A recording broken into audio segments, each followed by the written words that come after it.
Et si le prochain grand talent du sport n'était pas repéré par un recruteur, mais par un algorithme?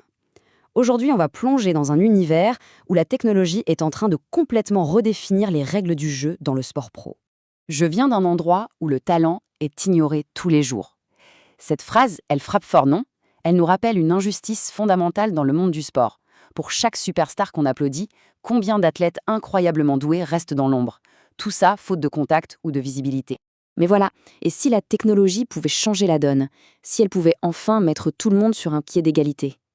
C'est exactement la promesse qu'on va décortiquer ensemble. Un système où seul le talent brut parlerait, sans aucun favoritisme. Bon, alors comment ça marche concrètement? Eh bien, tout commence par la création d'un tout nouveau terrain de jeu. Imaginez une sorte d'arène numérique où ce ne sont plus les relations qui comptent, mais les données pures qui définissent le potentiel d'un athlète. On connaît bien le système actuel, hein. Un recruteur qui se fie à son instinct, à son réseau, qui est souvent limité à une seule région. Bref, c'est subjectif, ça coûte cher et au final, ça laisse passer un nombre incalculable de pépites.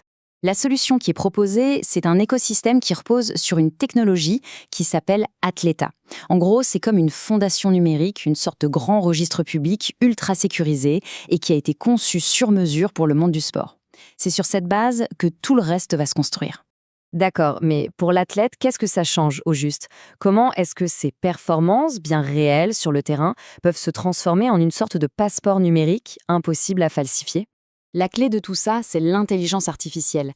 Des caméras intelligentes analysent chaque mouvement, chaque sprint, chaque saut, et ce, en temps réel.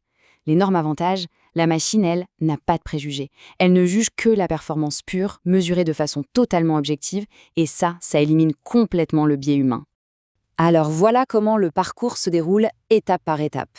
D'abord, l'athlète signe un contrat. Ensuite, ses performances sont capturées par l'IA. Toutes ces données sont alors transformées en une carte de joueur numérique unique, ce qu'on appelle un NFT. Cette carte, elle est ensuite mise en vente. Et plus tard, si le joueur est recruté, ceux qui possèdent cette carte peuvent même toucher une partie des bénéfices. C'est assez énorme. Cette fameuse carte NFT, qu'est-ce que c'est, au fond?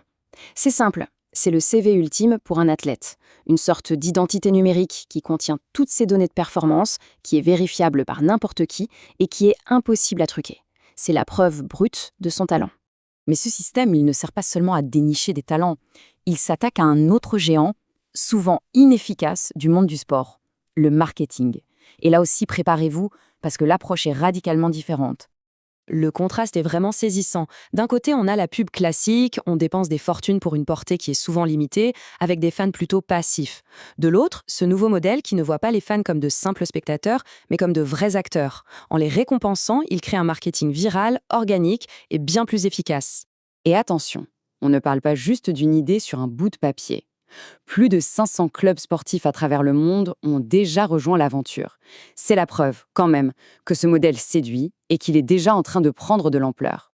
Le secret de tout ça, c'est ce mécanisme de récompense qui est synchronisé. C'est très simple, quand un fan gagne, disons, 100 points en partageant du contenu, son club préféré gagne aussi automatiquement 100 points.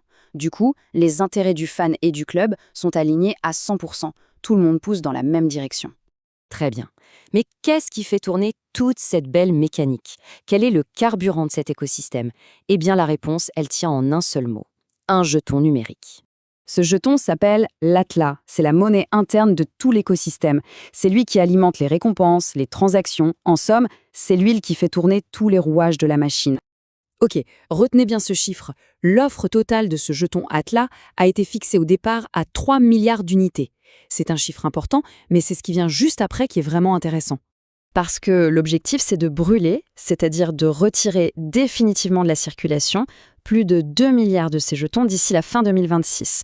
On parle donc d'une réduction massive de l'offre disponible. Alors, brûler des jetons, qu'est-ce que ça veut dire?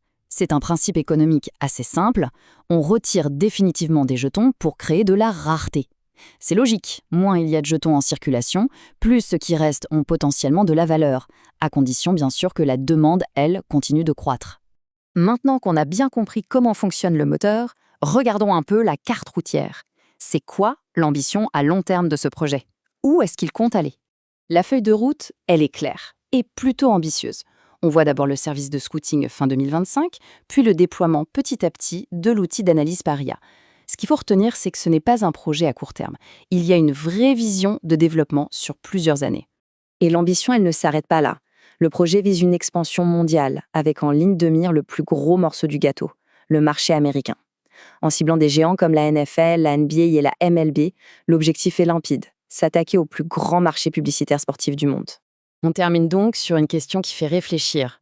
Est-ce qu'on est en train d'assister à la naissance du futur du sport? Un futur où les données et la technologie créent une vraie méritocratie? Ou est-ce que c'est juste un autre rêve ambitieux venu du monde de la crypto? La réponse, comme toujours, se dessinera sur le terrain.